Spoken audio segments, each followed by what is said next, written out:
तो hello guys, आज की इस वीडियो में हम जुजुत्सु काइसन सीजन 3 को एक्सप्लेन करने वाले हैं। तो जिन लोगों ने सीजन 1-2 अभी तक नहीं देखा है या देख के भूल चुके हो तो मैंने चैनल पे एक रिकेप वीडियो डाल दिया है, वो जरूर से देख लेना। वीडियो स्टार्ट करने से पहले थैंक यू सो मच भाई लोग, फाइनली हमारे चैनल पे 100 के सब्सक्राइबर हो गए। यहाँ तक पहुंचने में दूसरे यूट्यूबर्स को सालों लग जाते हैं, बट आप लोगों ने मुझे एक साल के अंदर ही 100 के तक पहुंचा दिया, जो कि एक बहुत ही बड़ा अचीवमेंट है। And I am really thankful और आप सबको दिल से शुक्रिया। आप सबसे मेरी बस इतनी सी ही रिक्वेस्ट रहेगी कि आप लोग जैसे सोलो लेवलिंग के वीडियो पर प्यार दिखाते हो वैसे ही बाकी वीडियो पर भी प्यार दिखाया करो। हमें बहुत मेहनत लगती है ये सब वीडियो बनाने में, इसलिए लाइक कमेंट जरूर से करना और अगर आप न्यू हो तो सब्सक्राइब भी कर लेना। फिर चलो एपिसोड शुरू करते हैं बिना किसी देरी के। सीजन 3 की शुरुआत होती है और हम देखते हैं जनिन क्लैन का कैंपस, जहां हमें नाओया जनिन दिखाई देता है। नाओया नाओबितो जनिन का बेटा होता है। अगर आपको नाओबितो जनिन याद ना हो तो याद दिला दूं, ये वही बुड्ढा है जिसने लास्ट सीजन में डैगोन के साथ फाइट के दौरान अपना एक हाथ गवा दिया था और बाद में जोगो ने इसका तंदूरी बना दिया था, जिसके बाद वो काफी बैडली इंजर्ड हो जाता है और ऑलमोस्ट मरने की हालत में होता है। एक्चुअली आज जनिन क्लैन के न्यू हेड को चूज किया जाना था, इसीलिए नाओया भी यहाँ आया होता है। यहाँ हमें दो और नए कैरेक्टर दिखाई देते हैं। ओगी जनिन जो नाओबितो जनिन का छोटा भाई होता है और माकी और माई का बाप भी वही होता है। वहाँ हमें जिंची जनिन भी दिखाई देता है, जिसका जनिन क्लैन से एग्जैक्ट रिलेशन किसी को नहीं पता, लेकिन इंटरनेट के थ्योरीज के अकॉर्डिंग शायद वो तोजी का बड़ा भाई या उसका ट्विन ब्रदर हो सकता है। तभी वहाँ नाओया भी आ जाता है। ओगी बोलता है, तुम लेट हो, तुम्हारे फादर की कंडीशन ठीक नहीं है, तुम क्या कर रहे थे? नाओया कहता है, क्या फर्क पड़ता है, आखिर जनिन क्लैन का नेक्स्ट लीडर तो मुझे ही बनना है। वैसे भी मेरे दोनों बड़े भाई काफी ज्यादा वीक और यूजलेस हैं।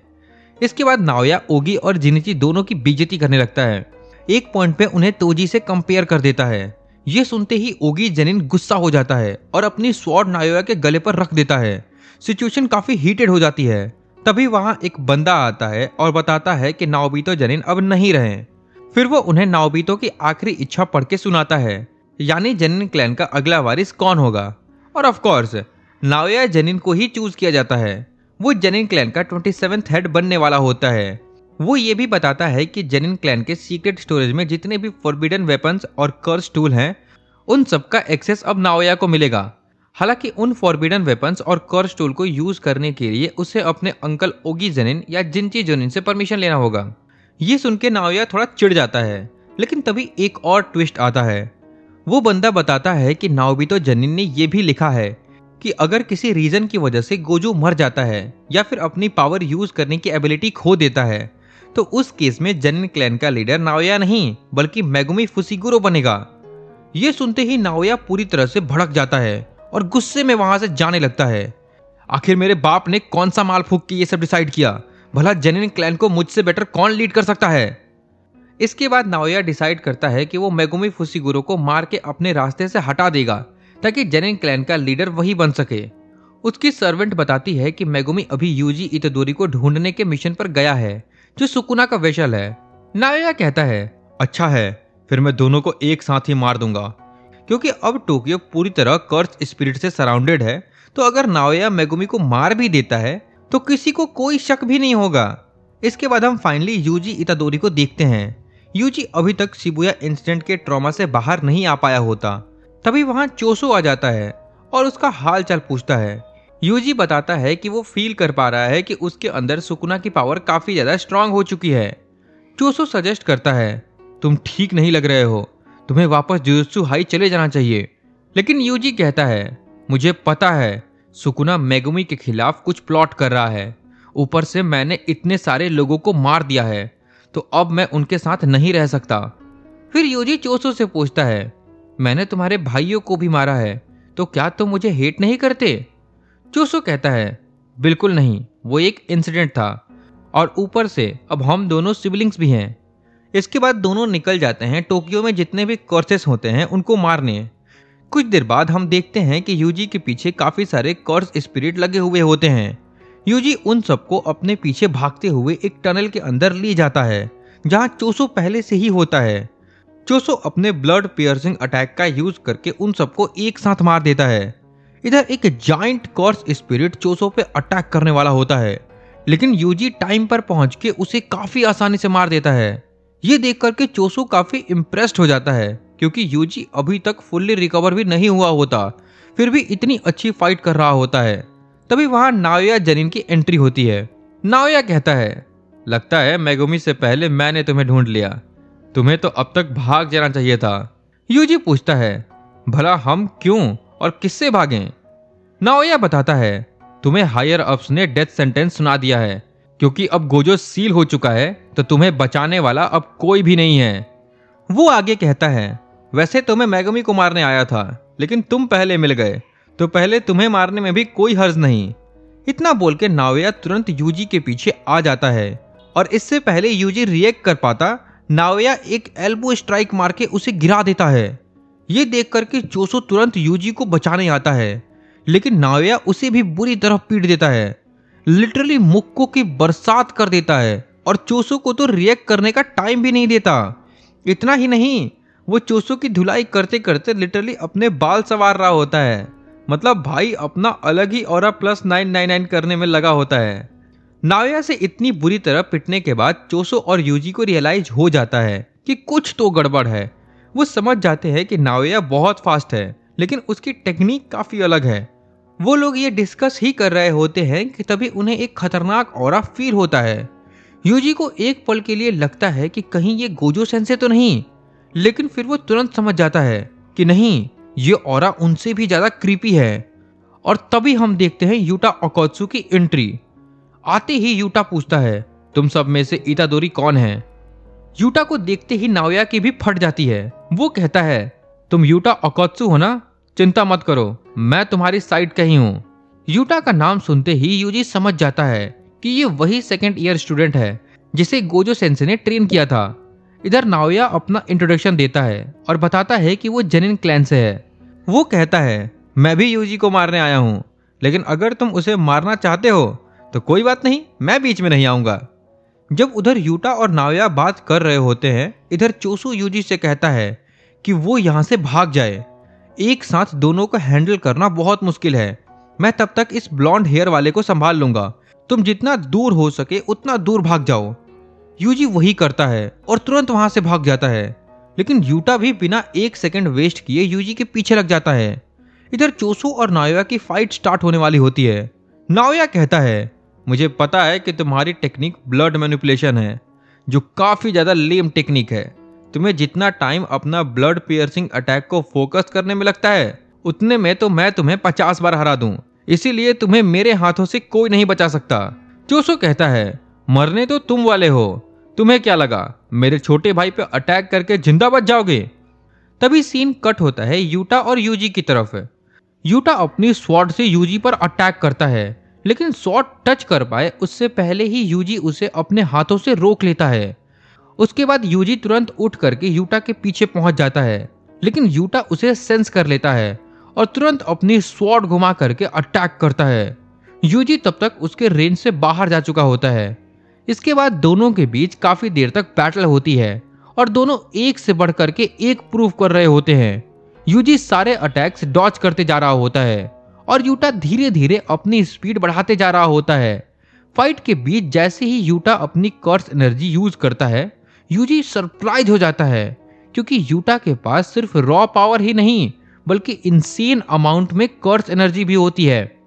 तभी यूटा बताता है कि उसके पास गोजो सेंसे से भी ज्यादा कर्स एनर्जी है, लेकिन उनके पास 6 आईज हैं जो उन्हें एक्सेप्शनल बनाते हैं, इसीलिए वही सबसे ज्यादा स्ट्रॉन्गेस्ट हैं। पर सिर्फ कर्स एनर्जी के मामले में मैं उनसे काफी आगे हूं। इतना कहकर के यूटा फिर से अटैक करता है। अब यूजी के लिए यूटा को हैंडल करना काफी मुश्किल हो जाता है, क्योंकि यूटा के बॉडी के अराउंड कंटिन्यूअसली कर्स एनर्जी फ्लो कर रहा होता है, इवन उसके स्वॉर्ड के अराउंड भी। इस वजह से ना सिर्फ उसकी मूवमेंट रीड करना मुश्किल हो जाता है, बल्कि यूजी की सारे अटैक्स का डैमेज भी यूटा मिनिमाइज करते जा रहा होता है। यूजी का डैमेज ऑलमोस्ट 0 हो जाता है। तभी यूजी भी यूटा के स्वॉर्ड को काउंटर करने के लिए अपना नाइफ निकाल लेता है, लेकिन वो नाइफ कुछ खास काम नहीं आता और तुरंत टूट जाता है। इसी बीच यूटा यूजी को स्लैश मार देता है, लेकिन यूजी भी उसकी स्वॉर्ड तोड़ देता है। ये देख करके यूटा पहले हैरान हो जाता है, फिर उसे रियलाइज होता है कि आखिर यूजी भी तो गोजो सेंसे का स्टूडेंट है, तो ये सब उसके लिए नॉर्मल है। जैसे ही यूजी देखता है कि यूटा की स्वॉर्ड टूट चुकी है, वो तुरंत उसकी तरफ भागता है, क्योंकि उसे पता होता है कि हैंड टू हैंड कॉम्बैट में वो ज्यादा अच्छा है और उसे क्लोज जाना पड़ेगा। लेकिन तभी अचानक से रीका आ जाती है और यूजी को पीछे से पकड़ लेती है। ये यूजी के लिए बिल्कुल आउट ऑफ सिलेबस होता है। उसे समझ ही नहीं आता कि ये चीज आखिर है क्या। यूजी चाह करके भी हिल नहीं पाता, बिल्कुल फ्रीज हो जाता है। और तभी यूटा उसके पास आता है और अपनी ब्रोकन स्वॉर्ड से यूजी के चेस्ट में स्टैब कर देता है। अब इसके बाद सीन शिफ्ट होता है चोसो और नाओया वाली फाइट में, जहां नाओया चोसो की काफी बुरी तरह से धुलाई कर रहा होता है। लेकिन चाहे वो कितनी बार भी उसकी पिटाई करे, चोसो हर बार उठ करके खड़ा हो जाता है। पर चोसो इतनी देर से सिर्फ पिट ही नहीं रहा होता, बल्कि वो नाओया की टेक्निक को समझने की कोशिश कर रहा होता है। और एक टाइम के बाद तो वो लिटरली नाओया की स्पीड को मैच करने लगता है। ये देख करके नाओया भी सरप्राइज हो जाता है, लेकिन वो कोई रिस्क नहीं लेना चाहता, इसीलिए वो अपना नाइफ निकाल करके चोसो को स्टैब कर देता है। चोसो कहता है, तुम फुल्ली प्रिपेयर होकर आए हो। नाओया बोलता है, एक्चुअली फाइट के बीच वेपन यूज करना एक सॉर्सरर के लिए शर्म की बात होती है, इसीलिए आई एम नॉट प्राउड, लेकिन मुझे थोड़ी जल्दी है। फिर दोनों के बीच थोड़ी कन्वर्सेशन होती है। नाओया बताता है कि वो अपने भाइयों को कितना हेट करता है और चोसो बिल्कुल उसके अपोजिट होता है। वो अपने भाइयों से बहुत प्यार करता है। चोसो नाओया को लेक्चर देने लगता है कि बड़े भाई को देख करके ही छोटे भाई सीखते हैं। ये सुनकर के नाओया बोलता है, बस भी करो, मुझे उल्टी आ रही है। तभी अचानक नाओया नोटिस करता है कि नीचे बहुत सारा खून बह रहा होता है और तभी वहां खून की बाढ़ आ जाती है। नाओया पूरी तरह कंफ्यूज हो जाता है। उसे समझ नहीं आता कि इतना खून बहने के बाद भी चोसो अब तक जिंदा कैसे है। अब जैसा कि आप सब जानते हो, चोसो एक तरह से नोरितोशी कामो का एक्सपेरिमेंट है। वो एक डेथ पेंटिंग वूम्ब है, यानी कर्स और इंसान का हाइब्रिड। इसीलिए वो अपनी कर्स एनर्जी को ब्लड में कन्वर्ट कर सकता है और जब तक उसके पास कर्स एनर्जी है, वो ज्यादा खून बहने से नहीं मर सकता। नाओया उसके ब्लड से बच करके भागने लगता है, लेकिन तभी अचानक उसके पैर जमीन से चिपक जाते हैं। वो बिल्कुल मूव ही नहीं कर पा रहा होता।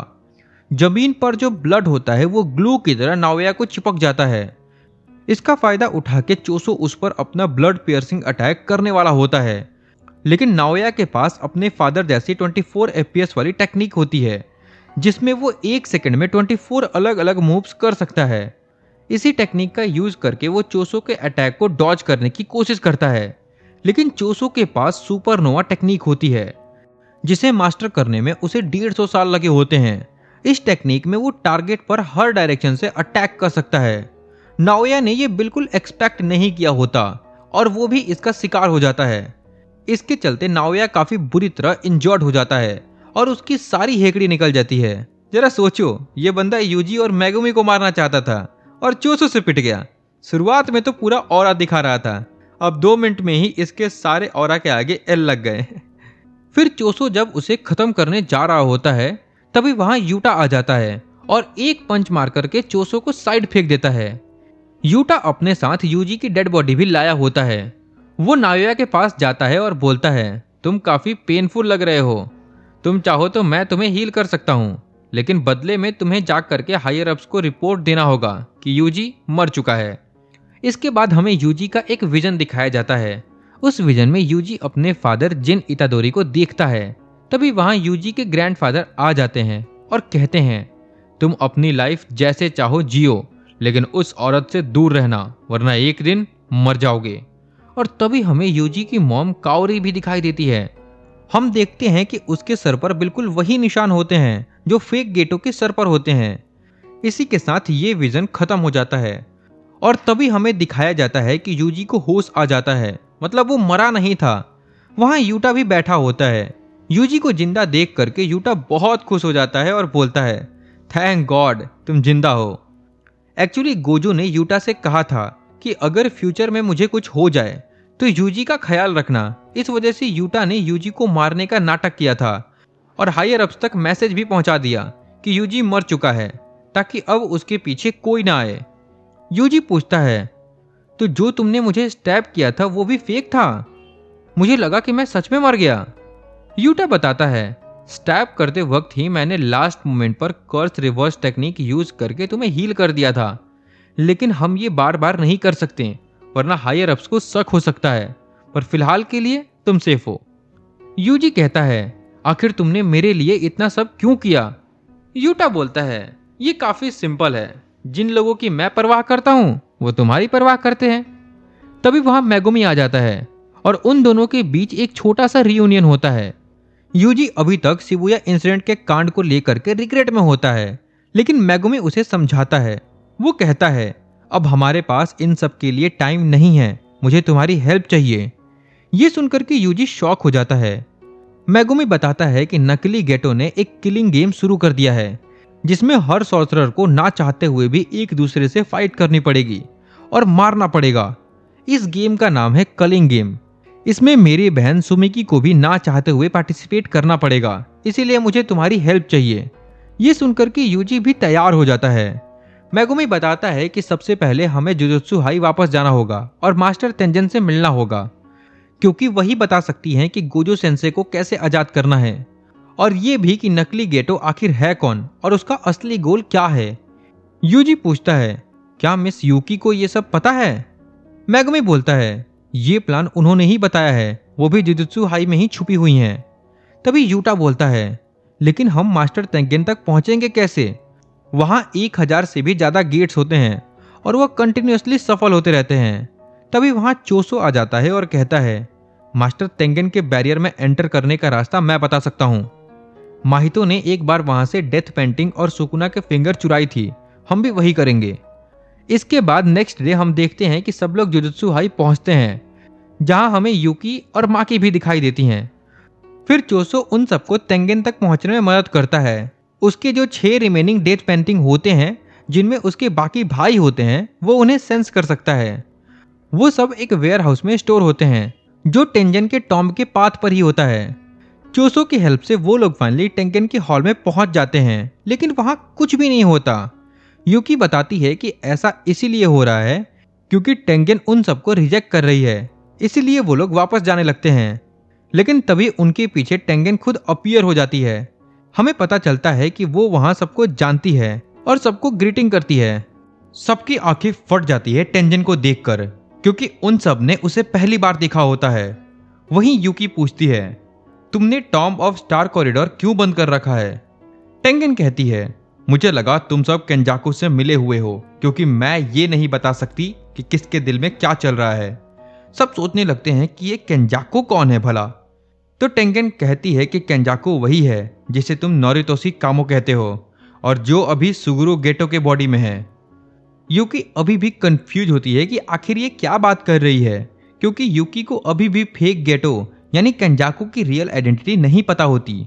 वैसे ये चीज अभी एनिमे में नहीं बताई गई है, पर मैं आपको केंजाकू के बारे में थोड़ा एक्सप्लेन कर देता हूँ कि आखिर वो है कौन। केंजाकू एक 1000 साल पुराना एंशिएंट सॉर्सरर है, जिसकी मेन कर्स टेक्निक है ब्रेन ट्रांसप्लांट और बैरियर्स।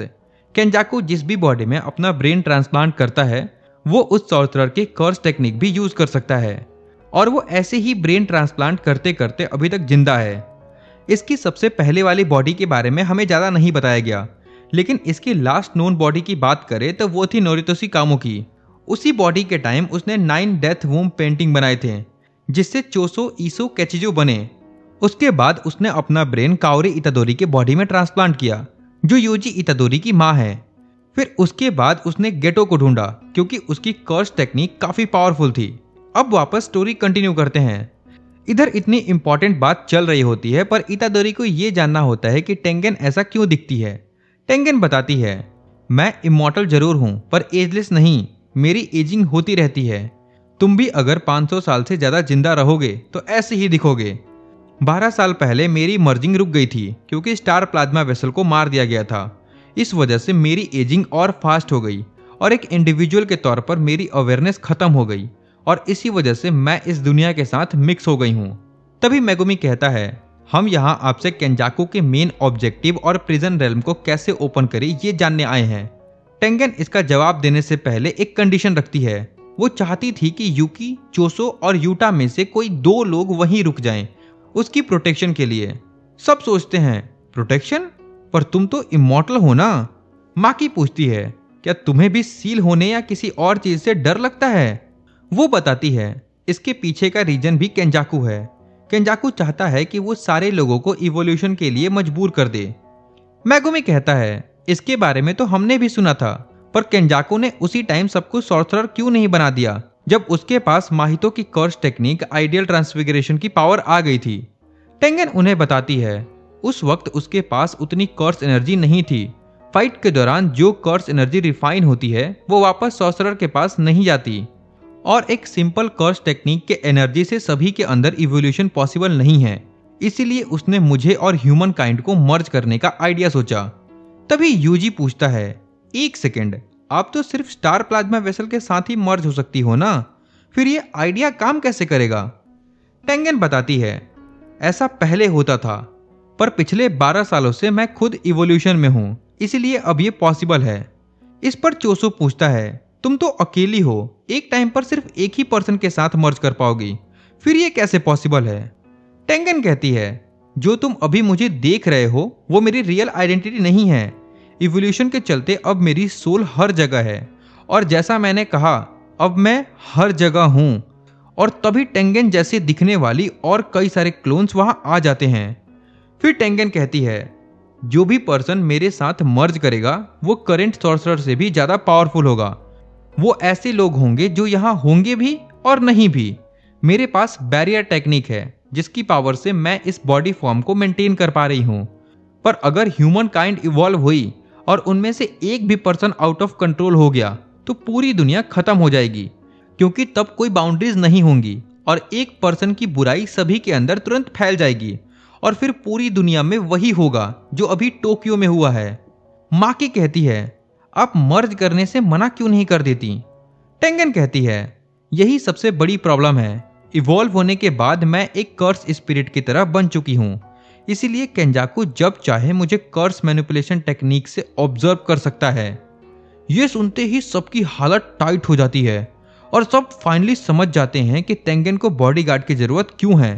तभी मेगुमी पूछता है, इन सब चीजों के बीच कलिंग गेम स्टार्ट करने का क्या रीजन था? तो टेंगन बताती है, इसे तुम मर्जिंग से पहले का वार्म अप समझ लो, क्योंकि जैसा मैंने कहा, अब नॉन स्टार प्लाज्मा वेसल के साथ भी मर्जिंग पॉसिबल है। तो कलिंग गेम में प्लेयर्स की कर्स एनर्जी का यूज होता है, और जो बाउंड्रीज कॉलोनी के बीच बनी हुई हैं उनके थ्रू लोगों को एक साइड से दूसरी साइड भेजा जाएगा, और इसी वार्म अप से वो फाइनल रिचुअल परफॉर्म करेगा। लेकिन इस रिचुअल को परफॉर्म करने के लिए केंजाकू ने काफी बाइंडिंग वॉर्स किए हैं, इसीलिए वो खुद गेम में मास्टर नहीं बन सकता। लेकिन ये सुनकर खुश मत होना, क्योंकि ये चीज भी तुम्हारे फेवर में नहीं है। अब तुम चाहे केंजाकू को मार भी दो तब भी गेम खत्म नहीं होगा। इसका मतलब ये है कि गेम खत्म करने के लिए या तो सारे प्लेयर्स आपस में लड़कर मर जाएं, या फिर सारे प्लेयर्स पार्टिसिपेट करने से मना कर दें और मर जाएं। इन शॉर्ट, मरना ही एक सॉल्यूशन है। टेंगन ये भी कहती है कि जो तुम इतने सारे रूल्स देख रहे हो वो इसीलिए बनाए गए हैं ताकि कोई भी रिचुअल को इंटरप्ट ना कर पाए। ये सुनकर के सबको समझ आ जाता है कि उन्हें कलिंग गेम में पार्टिसिपेट करना ही होगा और कोई दूसरा ऑप्शन नहीं है। उनका प्लान होता है कि जितनी जल्दी हो सके उतनी जल्दी 100 पॉइंट कलेक्ट करना और एक ऐसा रूल ऐड करना जिससे गेम से एग्जिट किया जा सके, और सुमिकी जैसे प्लेयर जो पार्टिसिपेट नहीं करना चाहते उन्हें रोका जा सके। अब जब इतनी बात रूल्स की हो ही रही है तो मैं आपको कलिंग गेम के सारे रूल अच्छे से समझा देता हूँ, क्योंकि मुझे भी पता है कि एपिसोड देखने के बाद ये सब आपके ऊपर से ही गया होगा। मुझे खुद 3 से 4 बार देखना पड़ा था, तब जाकर के समझ आया। देख रहे हो आप लोगों के लिए कितना मेहनत करता हूं, तो इसी बात पर फटाफट से लाइक और सब्सक्राइब ठोक दो। तो चलो अब रूल्स की तरफ। कलिंग गेम्स में अभी के लिए टोटल 8 रूल्स हैं, ध्यान से सुनना। रूल नंबर 1, जिस भी इंसान की कर्स टेक्निक अवेकन हुई है उन्हें 19 दिन के अंदर अपने पसंद की किसी भी कॉलोनी में खुद को एज अ प्लेयर रजिस्टर करना होगा। अब इस गेम में 3 तरह के लोग पार्टिसिपेट कर सकते हैं। पहले तो अपने नेचुरल सॉर्सरर जैसे मेगुमी यूटा, दूसरे वो जिन्हें केंजाकू ने कर्स ऑब्जेक्ट खिला करके एंशिएंट सॉर्सरर्स के लिए वेसल बना रखा था, बिल्कुल वैसे ही जैसा यूजी सुकुना का वेसल है। शिबुया इंसिडेंट के बाद केंजाकू ने इन कर्स ऑब्जेक्ट की सील तोड़ दी ताकि एंशिएंट सॉर्सरर्स उनकी बॉडी में रीइंकार्नेट हो सके, जिसका सबसे बड़ा एग्जाम्पल मेगुमी की बहन सुमिकी है। और तीसरे वो लोग जिनके डीएनए में कर्स टेक्निक इनबिल्ट थी लेकिन वो सॉर्सरर नहीं थे, इसीलिए वो अपनी टेक्निक यूज नहीं कर सकते थे। लेकिन केंजाकू ने सोल मैनिपुलेशन से उनका पावर अवेकन कर दिया ताकि वो अपनी कर्स टेक्निक यूज कर सके। ये बिल्कुल वही चीज थी जो माहितो ने जुनपे के साथ की थी, लेकिन इस बार ये मास स्केल पर हुआ था। अब अकॉर्डिंग टू रूल नंबर 1, जिस भी इंसान की कर्स टेक्निक अवेकन हुई है उसे 19 दिन के अंदर गेम में पार्टिसिपेट करना ही होगा। ये रूल मेनली न्यूली अवेकन लोगों के लिए मैंडेटरी है। ऐसे लोग अपने मनपसंद के किसी भी कॉलोनी में एंटर करके खुद को एज अ प्लेयर रजिस्टर कर सकते हैं। पूरे जापान में केंजाकू ने 10 कॉलोनी बनाई हैं जिन्हें गेम एरिया भी कहा जाता है। अब रूल नंबर 2, अगर कोई प्लेयर रूल नंबर 1 फॉलो नहीं करता तो उसकी कर्स टेक्निक रिमूव कर दी जाएगी।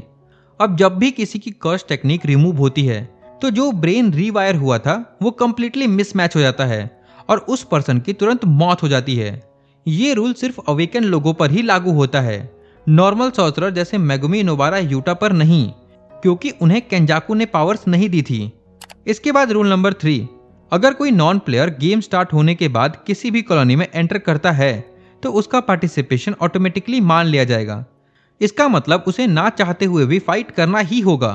हालांकि सिविलियंस को एक मौका मिलेगा कॉलोनी से बाहर निकलने का, लेकिन अगर वो दोबारा एंटर करते हैं तो पार्टिसिपेशन पक्का माना जाएगा।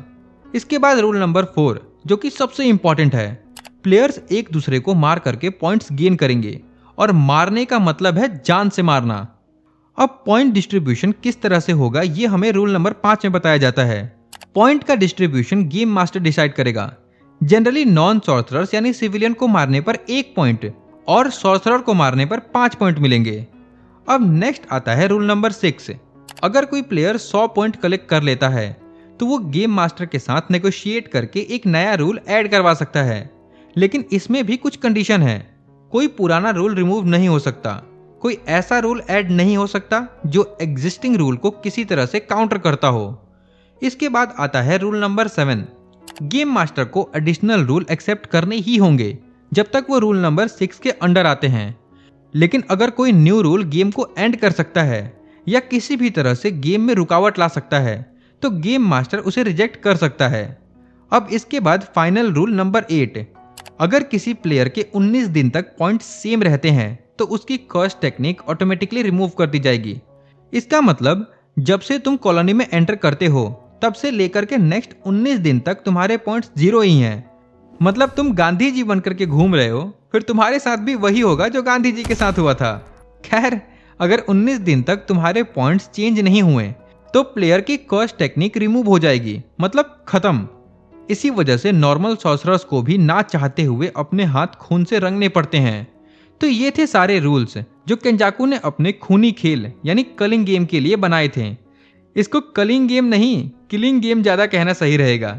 खैर, आई होप ये आपको समझ आ गया होगा, क्योंकि इससे ज्यादा सिंपल लैंग्वेज में मैं एक्सप्लेन नहीं कर सकता था। फिर भी अगर कोई डाउट रह गया होगा तो कमेंट जरूर करना। तो अब हम वापस इन पर आते हैं। इधर सब मिलकर डिसाइड करते हैं कि चोसो और यूकी यहाँ रुक के टेंगेन की प्रोटेक्शन करेंगे। यूटा भी इस डिसीजन से खुश होता है क्योंकि वो दोबारा अपने बाकी दोस्तों से दूर नहीं होना चाहता था। मेगुमी कहता है कि वो सब तो ठीक है, बट हमें गोजो सेंसे को भी रिलीज करवाना है, क्योंकि अगर वो रिलीज हो गए तो सारा काम खुद संभाल लेंगे। अब आप सोचेंगे कैसे? तो जवाब सिंपल है, वो बंदा लिटरली सातोरु गोजो है यार, और इसके आगे कुछ बोलने की जरूरत है क्या? तभी टेंगेन हवा में से ही प्रिजन रेल्म का बैक गेट निकालती है। टेंगेन कहती है, केंजाकू के इसे ढूंढने से पहले ही मैंने इसे ढूंढ लिया था, और जो पर्सन फ्रंट गेट से सील हुआ है वो बैक गेट में भी होता है। तभी यूजी कहता है, तो फिर हम इसे जल्दी से ओपन कर देते हैं। तो टेंगेन बताती है, प्रिजन रेल्म को सिर्फ वही ओपन कर सकता है जो उसका ओनर हो, यानी जिसके पास फ्रंट गेट हो, और वो अभी केंजाकू के पास है। इसलिए अब हमें इसे फोर्सफुली तोड़ना होगा, जिसके लिए हमारे पास 2 रास्ते हैं। पहला इन्वर्टेड स्पीयर ऑफ हेवन और दूसरा ब्लैक रोप। ये दोनों ही किसी भी कर्स टेक्निक के इफेक्ट को कैंसिल कर देते हैं, पर यहाँ प्रॉब्लम ये है कि ये दोनों चीजें अब डिस्ट्रॉय हो चुकी हैं, और इन्हें डिस्ट्रॉय भी गोजो ने ही किया था। मेगुमी और यूजी कहते हैं, ये इंसान ऐसा करता ही क्यों है? इसके बाद यूकी टेंगेन से कहती है, इसके अलावा भी और कोई रास्ता तो जरूर होगा ना? तो टेंगेन कहती है, हाँ, एक सॉर्सरर है जो 1000 साल पुराना है और अभी अवेकन हुआ है। उसका नाम है एंजल। उसकी कर्स टेक्निक ही यही है कि वो दूसरों की कर्स टेक्निक को कैंसिल कर देती है। वो लोग पूछते हैं अब ये एंजल कहाँ मिलेगी? तो टेंजन कहती है ये मैं नहीं बता सकती क्योंकि मैं केंजाकू के बनाई कॉलोनीज के अंदर कुछ भी नहीं देख सकती। उसके बाद टेंगन उन्हें सारी कॉलोनीज का मैप दिखाती है जो केंजाकू ने पूरे जापान में फैलाया होता है। इसके बाद मेगुमी पूछता है ये रिचुअल कितने दिन तक चलेगा? तो टेंगन बताती है ये प्लेयर्स पर डिपेंड करता है लेकिन लगभग 2 महीने में ये खत्म हो जाएगा। इसके बाद सब लोग टाइम नोटिस करते हैं कि आज 9 तारीख है और अभी 9 बज रहे हैं। तो जो प्लेयर्स अवेकन हुए थे वो 31 अक्टूबर को हुए थे। इसका मतलब अब उनके पास सिर्फ 10 दिन और 15 घंटे बचे हैं सुमिकी को बचाने के लिए, वरना रूल नंबर 1 के अकॉर्डिंग उसे पार्टिसिपेट करना ही होगा। उसके बाद मेगुमी और यूजी गेम मास्टर के बारे में पूछते हैं तो टेंगन बताती है हर प्लेयर के पास एक शिकिगामी होगा जिसका नाम कोगाने है।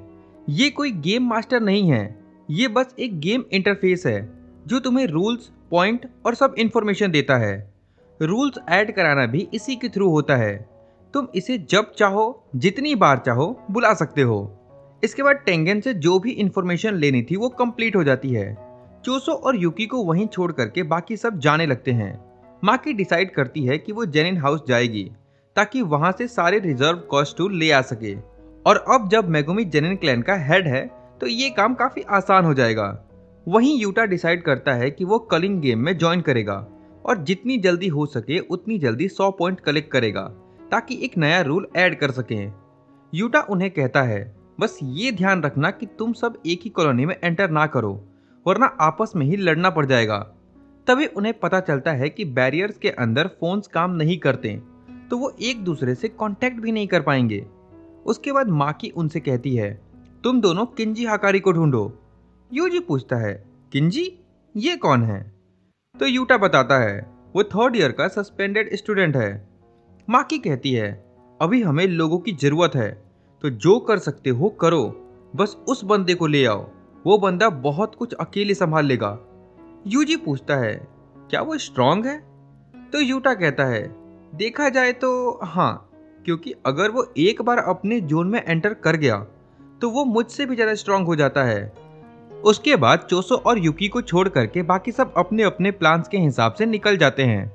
इसके बाद हम एक स्टैंड अप कॉमेडी शो देखते हैं जहां एक बंदा परफॉर्म कर रहा होता है लेकिन उसके जोक्स पर कोई हंस नहीं रहा होता। पूरी ऑडियंस बोर हो चुकी होती है। शो खत्म होते ही उस स्टैंड अप कॉमेडियन का बॉस उसे काफी सुनाता है टाकावा ये सब कब तक चलेगा और तुम इसे छोड़ क्यों नहीं देते? वो टाकावा को बुरा भला बोल करके चला जाता है। टाकावा 35 साल का हो चुका होता है लेकिन फिर भी उसके बिल्कुल फैन नहीं होते। तभी रूम में बैठा एक आदमी कहता है मुझे तुम्हारे जोक्स अच्छे लगते हैं टाकावा। ये सुनकर के टाकावा उसे देखने लगता है।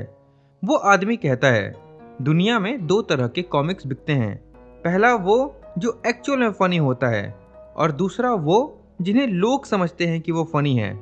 तुम्हें डिसाइड करना होगा कि तुम कौन से कॉमिक हो। टाकावा सोचता है मैं 50-50 हूँ, नहीं 70-30 हूँ, नहीं 50-50 ही हूँ, लेकिन असल में मैं 70-30 ही हूँ। और फिर हमें पता चलता है कि ये भी एक कलिंग गेम प्लेयर होने वाला है। अब इसके बाद हम माकी को देखते हैं जो जेनिन हाउस आ गई होती है। वहाँ नाओया भी होता है जो बोलता है आखिर तुम यहाँ क्या करने आई हो? तुम्हें ना तो सॉर्सरी यूज करने आता है और ना तुम कर्स स्पिरिट को देख सकती हो। ऊपर से जो थोड़ा बहुत तुम्हारा लुक्स था वो भी अब खराब हो चुका है। अब तुम्हें कोई अटेंशन नहीं देगा। ये कितनी दुख की बात है। बेसिकली वो उसे ह्यूमिलिएट कर रहा होता है लेकिन माकी उसे कंप्लीटली इग्नोर कर देती है और वहां से चली जाती है। फिर वो वेपन रूम की तरफ जाने लगती है। वही वेपन रूम जहां पे सारे फॉरबिडन कर्स टूल रखे होते हैं जो कि कलिंग गेम के दौरान काफी ज्यादा काम आने वाले हैं। तभी उसकी माँ पीछे से रोकने का ट्राई करती है। वो कहती है वहां मत जाओ, वापस आ जाओ, हमें वेपन रूम में जाने का अलाउ नहीं है। लेकिन माकी कहती है मैंने क्लैन के लीडर से परमिशन ले लिया है। तभी हमें पहले का सीन दिखाया जाता है जब माकी मेगुमी को बताती है कि जेनिन क्लैन का हेड अब वो है। मेगुमी काफी सरप्राइज होता है और कहता है नो थैंक यू, मुझे कोई पागल खाने का लीडर नहीं बनना है। माकी बताती है कि ये नाओबितो की आखिरी इच्छा थी। उसने ये भी कहा है कि जेनिन क्लैन के सारे एसेट तुम्हें दिए जाएंगे, अलॉन्ग विथ वो फॉरबिडन कर्स टूल और ढेर सारे पैसे, पावर, इन्फ्लुएंस। लेकिन मेगुमी बोलता है कि अगर ऐसा है तो तुम ही क्यों नहीं बन जाती हेड, जिस पे माकी कहती है कि मैं नहीं बन सकती, मुझे क्लैन में कोई पसंद नहीं करता है, इसीलिए मुझे कभी एक्सेप्ट नहीं करेंगे वो लोग। मेरे पास ना तो कर्स एनर्जी है, ना ही मैं डोमेन बना सकती हूँ। ये सब सुनने के बाद मेगुमी तैयार हो जाता है। अब सीन वापस प्रेजेंट में शिफ्ट होता है, जहां माकी की माँ चिल्ला चिल्ला करके बोल रही होती है कि वापस आ जाओ, लेकिन माकी एक नहीं सुनती और वो अंदर जाते ही चली जा रही थी। फाइनली वो वेपन रूम के गेट तक पहुंच जाती है, जो कि काफी ही ज्यादा बड़ा होता है। वो बिना टाइम वेस्ट किए गेट को खोल करके अंदर चली जाती है। अंदर जाते ही वो पूरा शॉक हो जाती है। वो बोलती है, फादर आप यहाँ क्या कर रहे हो? और तभी सीन शिफ्ट होता है नाओया और जिंची जेनिन पे। उनको ये सब के बारे में पहले से ही पता होता है। जैसा कि आपको पता है कि नाओया मेगुमी को मारने गया था कुछ दिन पहले, लेकिन जिंची का मानना था भले ही मेगुमी क्लैन का लीडर बनने लायक नहीं है, लेकिन हम उसे ऐसे ही नहीं मार सकते। उसका गोजो क्लैन और कामो क्लैन के साथ काफी अच्छा रिलेशन है, इसीलिए अगर हम उसे बिना किसी रीजन के एलिमिनेट कर देंगे तो जेनिन क्लैन का पोजीशन और भी खराब हो जाएगा, जिसकी वजह से हम पावर को शिफ्ट करने वाले स्ट्रगल में बाकी क्लैन से पीछे रह जाएंगे। नाओया बोलता है, हाँ मैं समझ गया, लेकिन तुम मुझे ये सब अभी क्यों बता रहे हो? जिंची बोलता है, क्या तुमने अभी तक हेडक्वार्टर का नोटिस नहीं पढ़ा?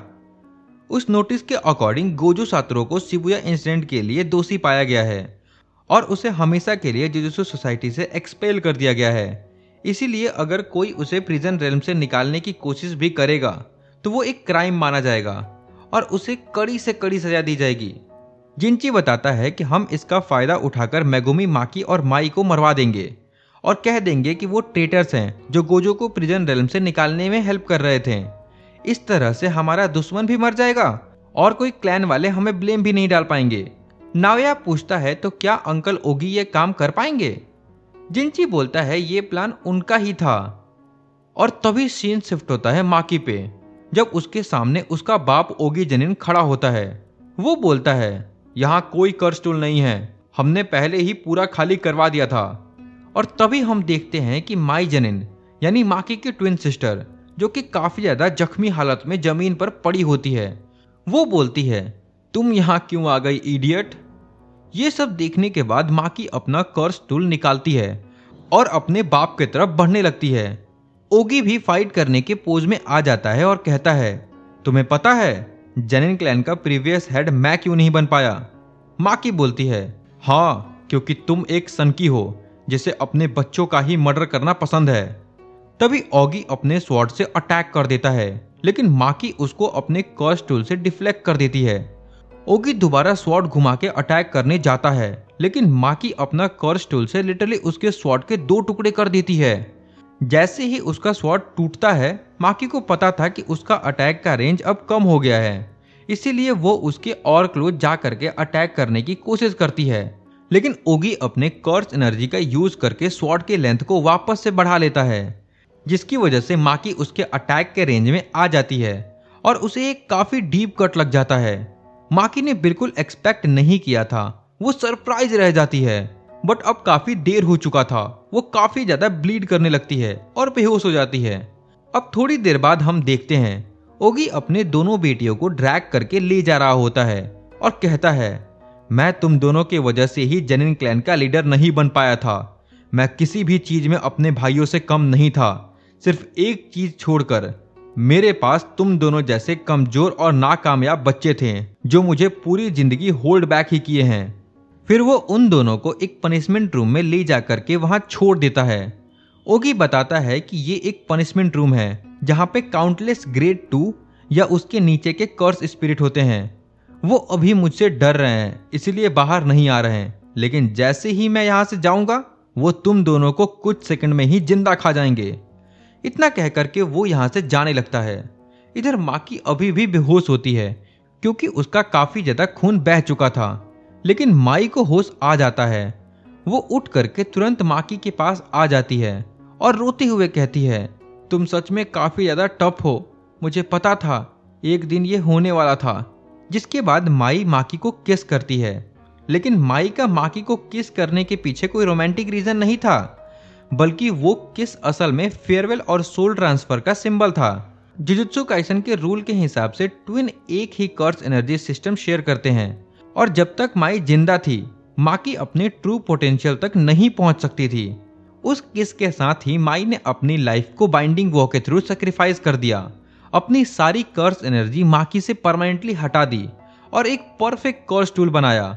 इस मोमेंट के बाद माई पूरी तरह से वैनिश हो जाती है और माकी फाइनली जीरो कर्स एनर्जी के साथ कंप्लीटली हेवन रिस्ट्रिक्शन अनलॉक करती है। इसके बाद माकी को जैसे ही होश आता है वो पूरी तरह से शॉक हो जाती है और माई को अपने सामने मरा हुआ देखकर टूट जाती है।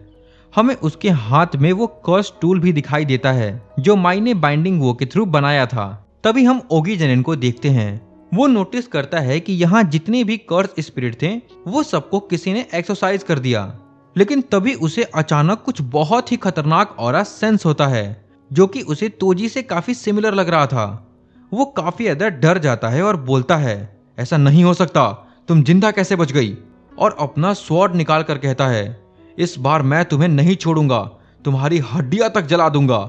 और एक बहुत ही पावरफुल लॉन्ग रेंज स्लैश मारता है, लेकिन अगले ही सेकंड माकी लिटरली अपने बाप का सर काट देती है, वो भी बिना उसके नोटिस किए।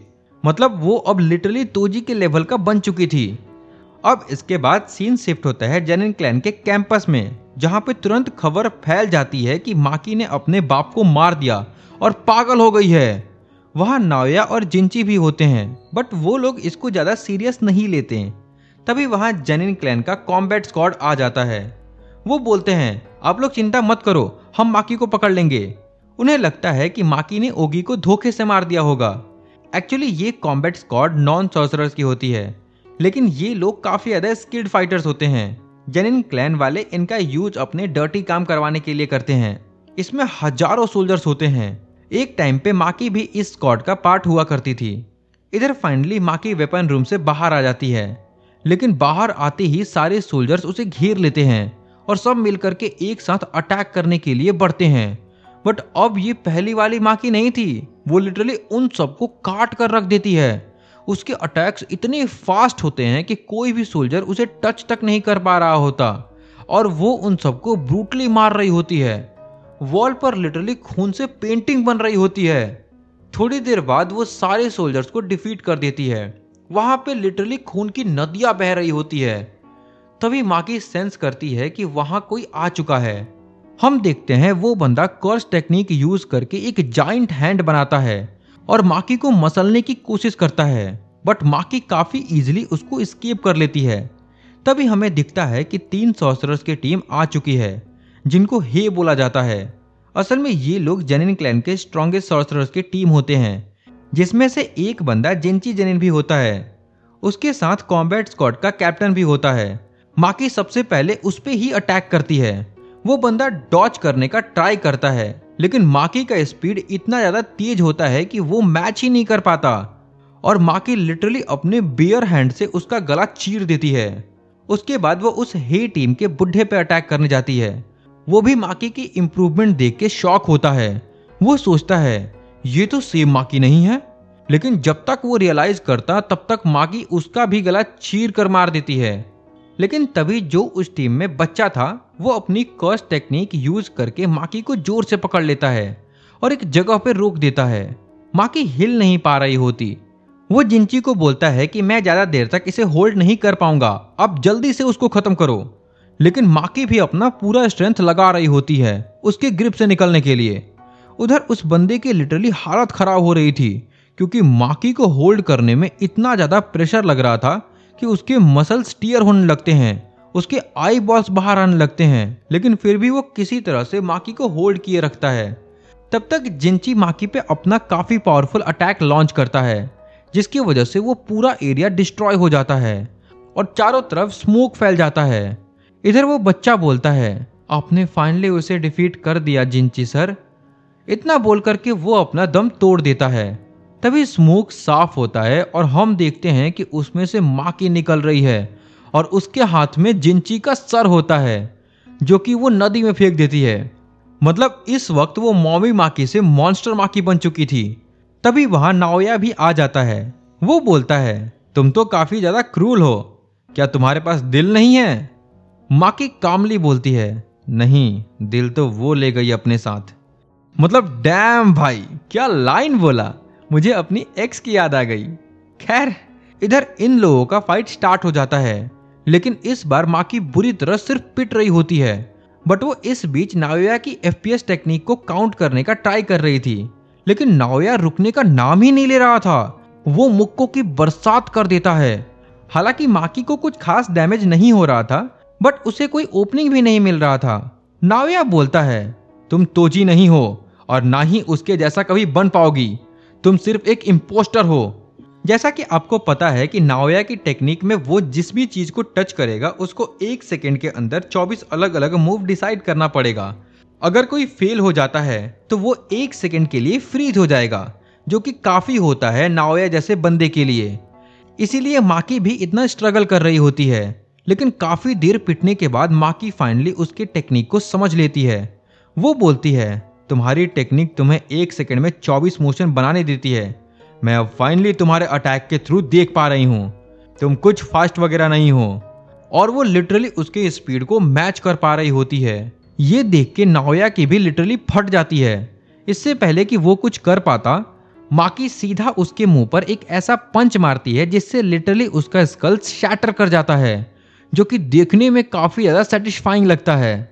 अब इसके बाद माकी फिर से कैंपस में आ जाती है और अपनी माँ को ढूंढने लगती है। वहां चारों तरफ सिर्फ लाश ही लाश होते हैं। तभी उसकी माँ मिल जाती है।